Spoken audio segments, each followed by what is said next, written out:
Well, good afternoon, everybody. I'm just doing a kind of like an impromptu video. Um,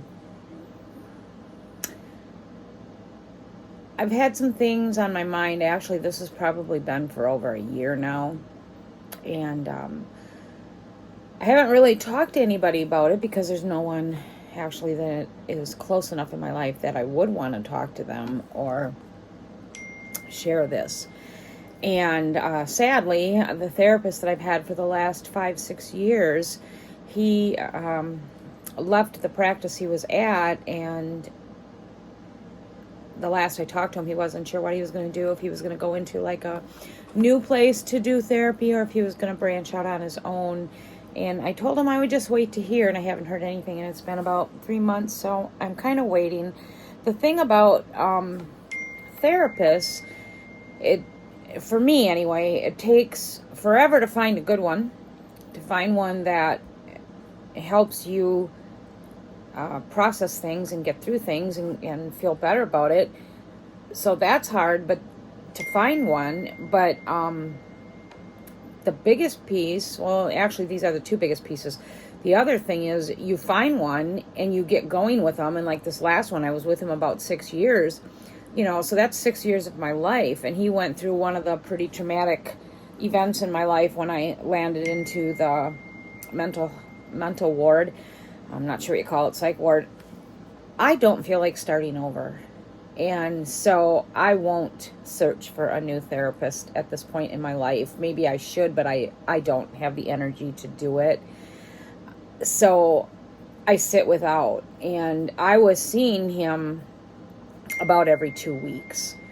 And if my life was kind of in if I was in a heavy place or unable to handle something or going through something, I would see him weekly. And it was so affordable. It was only $20. And if I didn't have that, I didn't have to pay. So it sure was a blessing. And like I said, when you establish a relationship with a therapist and they know you, like he knew me from my childhood, through my marriage, through my cancer, through the mental health, when I went into the mental health ward. So it's a lot to do, and I just don't feel like starting over. So I won't be seeking out a new therapist, which is too bad, because I feel like I'm going to need one probably until I pass. And I'm one of those people that I think a therapist is great for you. I think if you find the right therapist that you bond with and they're good at their job, you're going to make a lot of progress. And I have. So, and like I said, when you go through things in your life, it's so good to be able to grab your phone and call and set up an appointment. And what this therapist is, he was so flexible. Like if I really needed to, I've never done it, but if I really needed to, I could have FaceTimed him. I could have, he was willing to go to a restaurant to meet his clients. And also, like, there was a time when I wasn't doing too well, when I had COVID, and after COVID, it just took me a long time to bounce back energy-wise. And, when I have bad times in my health, he would actually have been willing to come out to where I live. Now, I never used that either.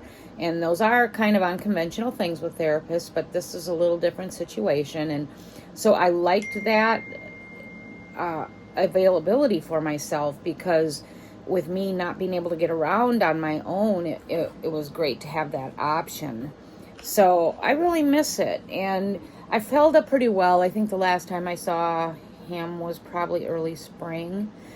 And I felt strong then. And so it wasn't like the worst thing to not have him anymore, but now it's coming up on like probably 4 or 5 months, and I'm feeling it. And I think that I probably will, like I said, be this way until I die. And I think it's just it's a combination of everything, the childhood, the marriage, the cancer, life in general. But what I wanted to talk about today, and this is just rambling on my end, I've been really stuck with this for probably, I'd say, a year, maybe a year and a half. And looking back, it seems to have started around the age, I'd say, of 55. I'm just really having a hard time. And I'm just curious if there's other people that visit my channel that are in this age bracket, 55 plus. I don't know if this is normal, if this is common, or if it's just me.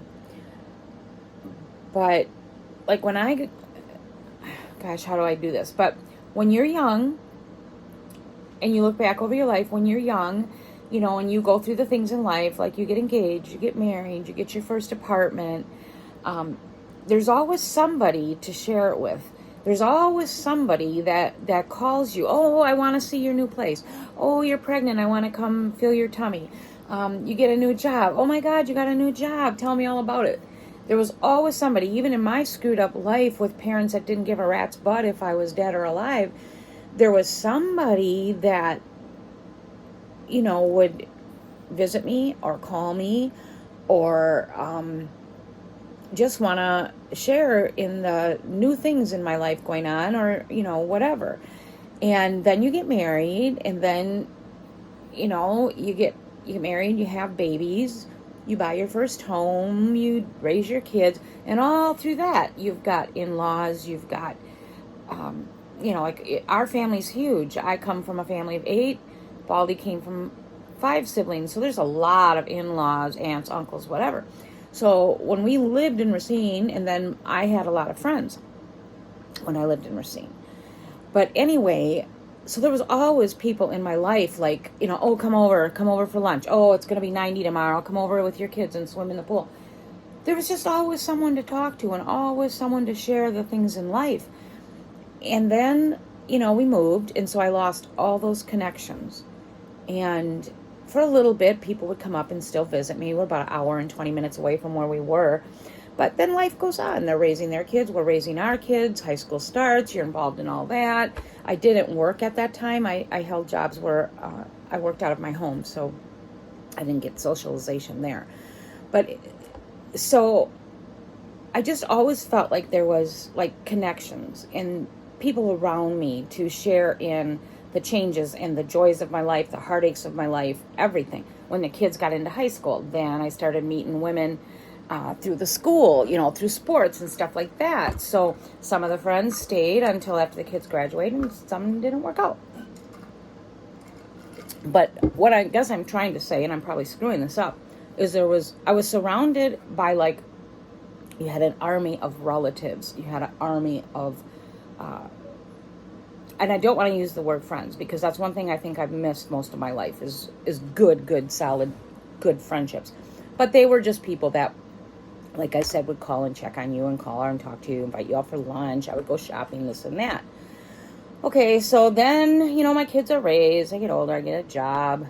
And the one job I got, the first job I worked for a dentist, I was a disaster. He was gosh, how do I say this without using every cuss word ever created by mankind? He was just an ass. He was an ass. It was him, his assistant, and me. That was all that worked there. And he was married and she was married. And I knew they were having an affair. And it was a very uncomfortable situation. I think he was in his 50s and she was in his 50s. He did not like me. Why, I don't know. He just did not like me. And it was so evident. So for me to be, I think I worked 3 days a week. For me to be in that office 8, 9, 10 hours a day with, a dentist that just hated your guts, no matter what I tried to do, he just hated me, was very hard. And then knowing those two were having an affair, and I would, sometimes his wife would come in and sometimes her husband would come in, and it's like, I know what's going on. You guys think it's a really awesome friendship. It's more than that. Well, long story short, I left that job. Finally, I got the courage to get out of there. And then I got a job working with teenage runaways, which was probably the best job of my life, and in more ways than one. I worked with teenage runaways. I was in charge of my county. I got to go visit families and crisis and stuff. My boss was a 60-some-year-old woman who absolutely loved me and adored me, and me, her. And the place was, this was like a house, like a 2-story house.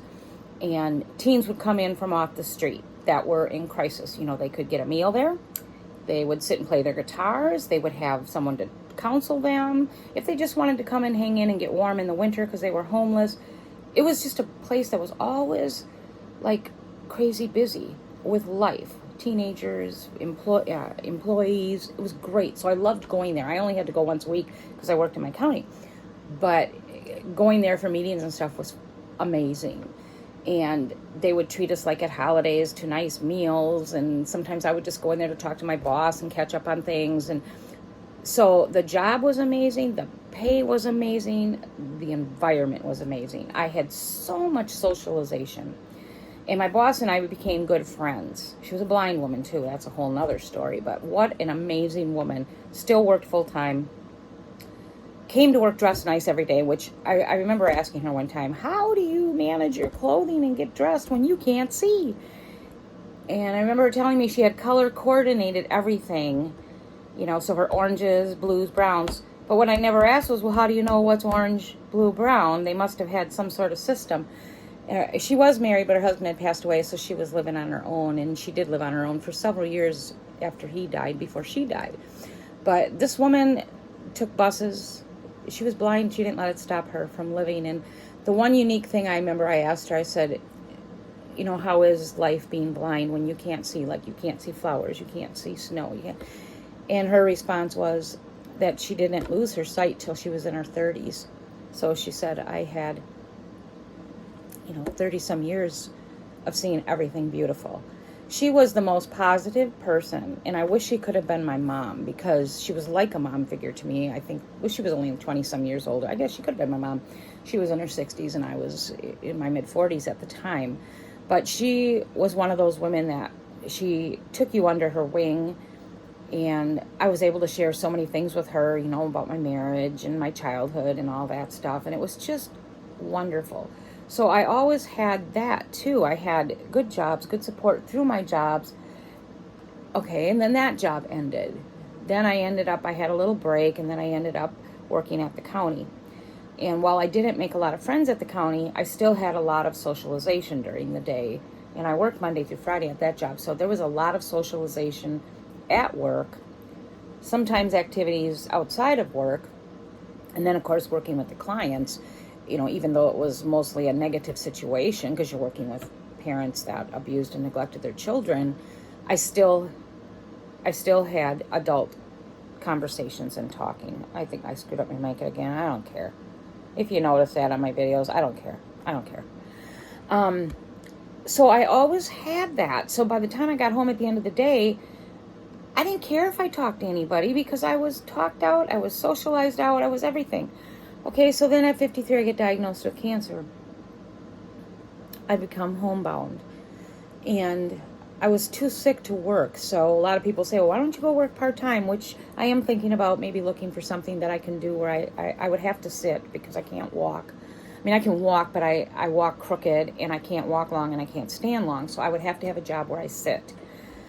So that's another story too. I am thinking about looking for something where, I could be dropped off and picked up in a 4 or 5 hour span. But that could be part of my problem why I'm doing this video. But so then I get cancer. And at first, when I got cancer, my mom was still alive. My aunts were still alive. And even though I wasn't close to them, I was close to one aunt at the time, you had those people, like my mom did call occasionally, how are you doing, whatever. My mom had cancer too, and she would compare my cancer to her cancer. And it was a little uncomfortable for me because when I got diagnosed, I was in denial. In my mind, I didn't have cancer. I didn't like talking about when people would ask me, why do you have hair? Why didn't you lose your hair? Why aren't you bald? I didn't handle those questions very well. I don't know why. I think I'd handle it better now. But I had, Greg's mom was alive.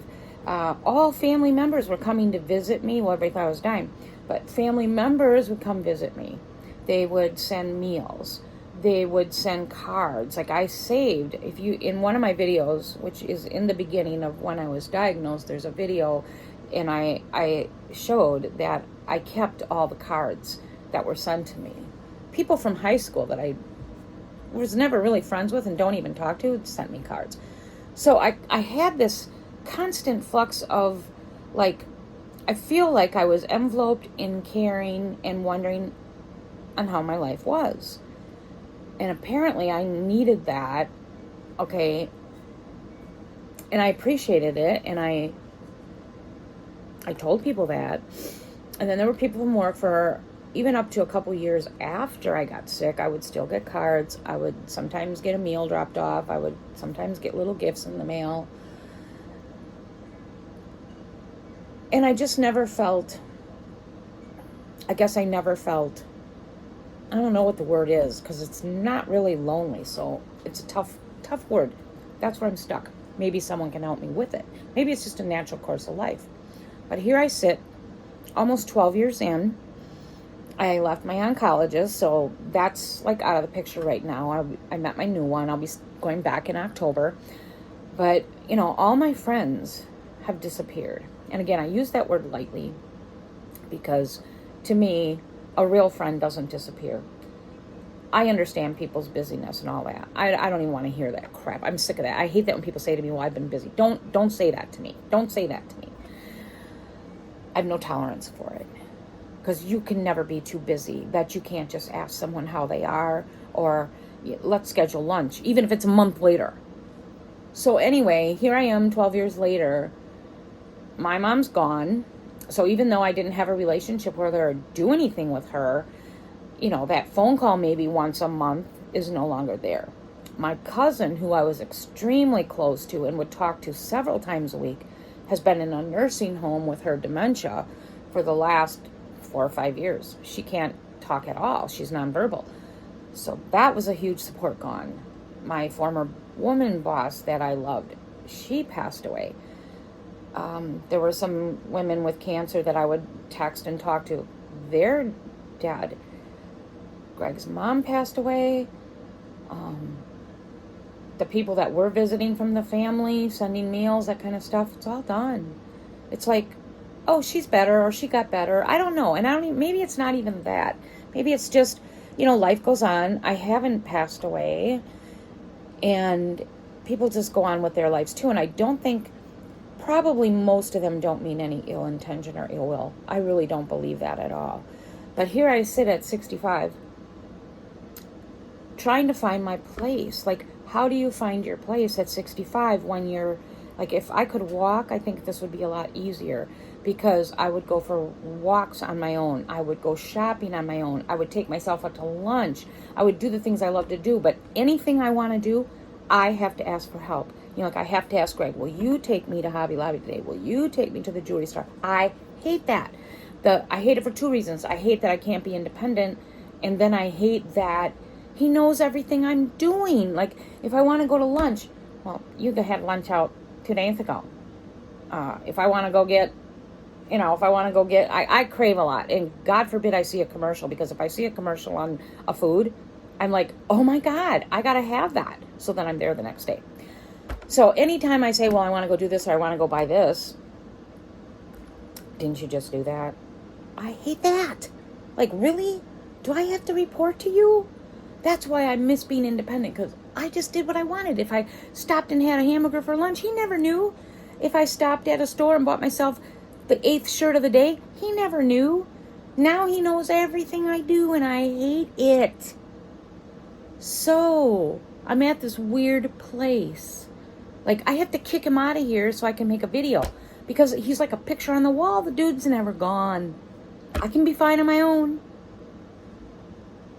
Yeah, I'm ranting and ranting and raving.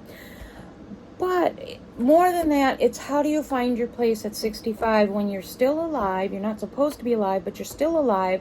I still feel like I have a vibrance about me. I still feel like I have energy sometimes. I have a lot of bad days, a lot of bad moments in my days, but I also have a lot of good moments and a lot of good days.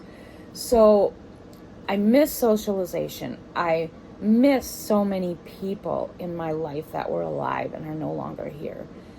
That's probably what I'm trying to convey at this weird space in life. Like, you just really miss people that were alive. And even, like I said, a lot of these people I wasn't close to. I wasn't close to my mom.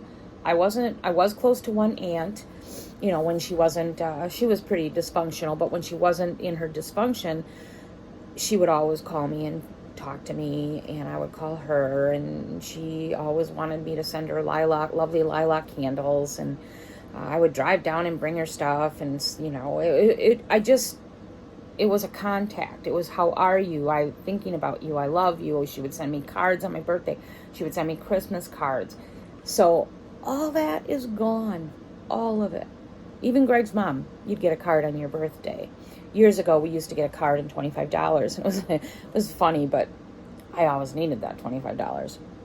So I loved it. But then she's decided, okay, I'm not sending out money anymore, and she just sent cards. And I remember I said to her one time, I said, really, Mary, you don't send us $25 anymore. And she's like, well, you gotta know, there's so many people. And I know, I can't remember how many she has with grandkids and great-grandkids and us and spouses. It was well over 30 or 40. It ends up being so expensive to send everybody $25. And that's how she talked. And I jokingly said to her, I said, well, Mary, no one will know if you just send it to me. And we just had a laugh about it. But I don't get those birthday cards anymore. Plus, on your birthday, she would always call. When her husband was alive, when Greg's dad was alive, they would always call on your birthday, and they would sing to you. And then he passed away. She continued. She would call on your birthday and sing happy birthday. So here you sit. I sit. You will sit. If you're not, you will. At this older age of life, it's all gone.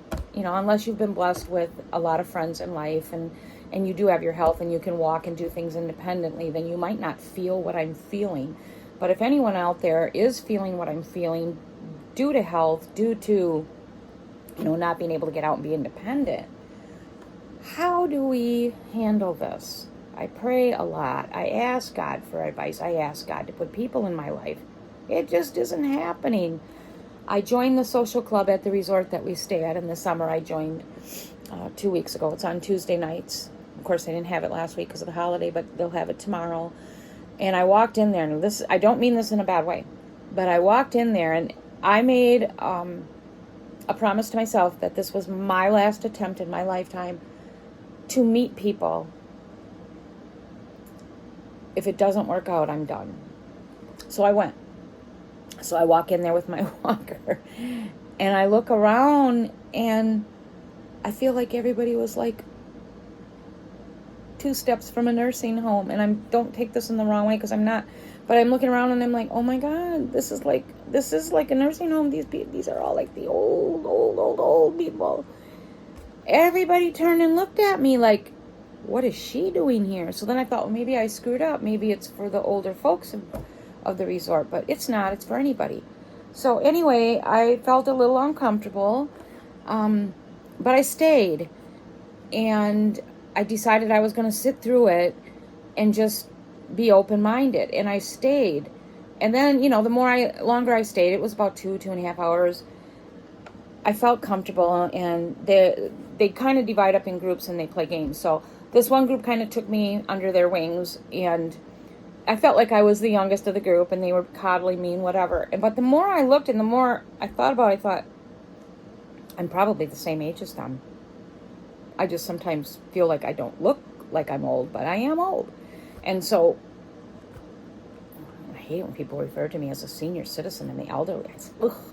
But anyway, I stayed and I joined the game. And then when they were playing this game, it's a game they created, a card game. I'm not a big game player. But anyway, they asked me to play, and I'm like, no, that's okay. I'm just going to sit and watch. Oh, no. One lady, she's like, no, you're going to play. I will teach you. So I did, and I played, and I ended up really enjoying the game. I took my phone, a screenshot of it, so I can remember how to play it if I want to play with my grandkids, because it was kind of fun, and you play for money.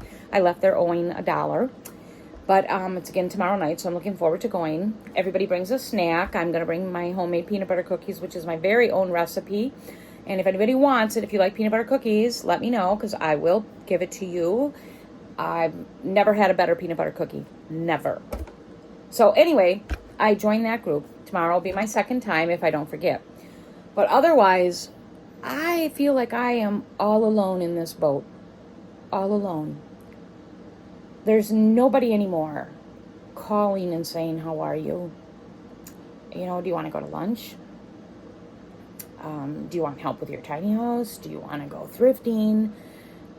You know, anything. It's just, there's nothing. I've got my kids, but you know, your relationship with your kids is different. There's some things you will never talk about with your kids, like, you know, things with Greg I would never share with my kids because that's their father. So I'm limited in that way. That's a big thing for me, because living with a man that has harmed you for 45 years, it's always like there's always things to talk about and process. And I can't do that with my kids. I just feel like it's not fair. I can do like a little bit, but I have to be really careful because that is their dad. And same for like my grandchildren. My grandchildren, some of them are in their mid-20s. And they're lovely women to talk to, but you can't share those types of things. So there is a need for, you know, women to have women friends. And a lot of people say, oh, talk to God, pray. I do all that. But even God must understand that humans need human contact. We need someone that replies back to us. We need someone that looks at us when we're talking. We need someone that'll have a tuna sandwich with us. We need that. Praying and reading his word and all that is just, it's just not enough on this earthly life, at least not for me. And God knows I mean no offense to him by saying that. It's just real. I'm being real here. So, this is a rambling, crazy, insane, almost 30 minutes. I hope I make sense in some way or another. If I do, and anyone has suggestions or advice, tips, or, you know, anything to help navigate this time of our life, is this just how it is until we go home? Is this how it is? And the older we get, I assume it's going to get worse because, you know, more and more people die.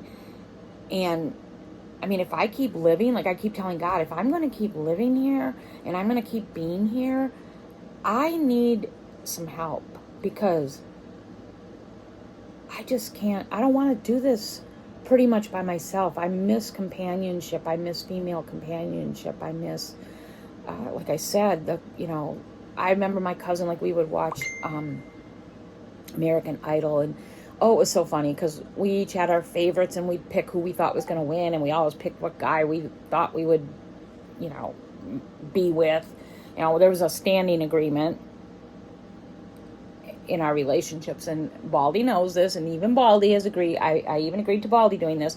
If we ever come across a celebrity that wants to be with us, we are allowing that. It's a joke, but that we joke about that. You know, mine is Mark Wahlberg, so if he ever wants to have lunch with me or whatever, it's all good.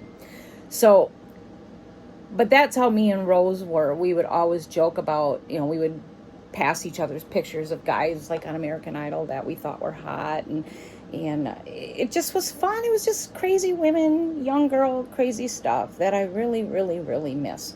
And Rose was one of those women that she loved to shop. She loved to bargain. She loved to eat out.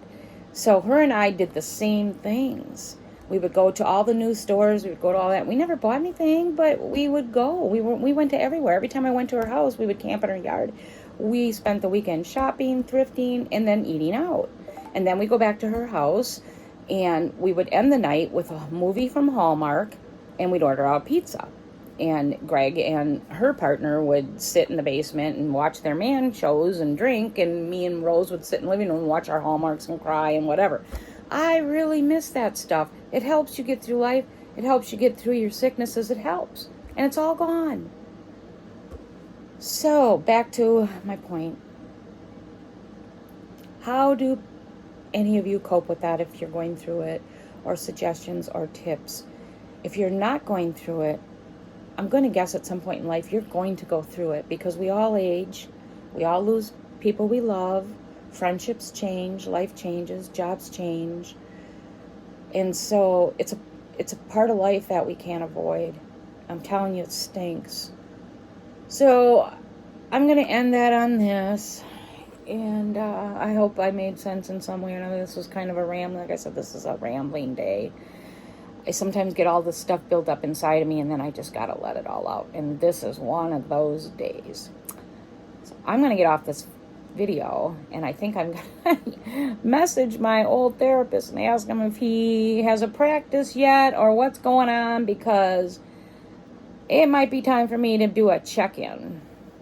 I felt grounded, at least when I did that. Maybe that's all I need, is a check-in with my therapist to feel grounded again. Everybody have a great week. I might be back in a few days, who knows, because I'm in such a mood that I might come up with another idea to talk about. So have a great few days. We are back in the 90s here, so I'm hiding in my little house and trying to think of things to do. And I will see everybody soon. Please subscribe, share my videos, and hit that subscribe button if you haven't. And have a great, safe week, and I will see you soon. Oh, if you have any ideas or things to talk about, drop them in the comments. Leave me comments, please. Have a great day.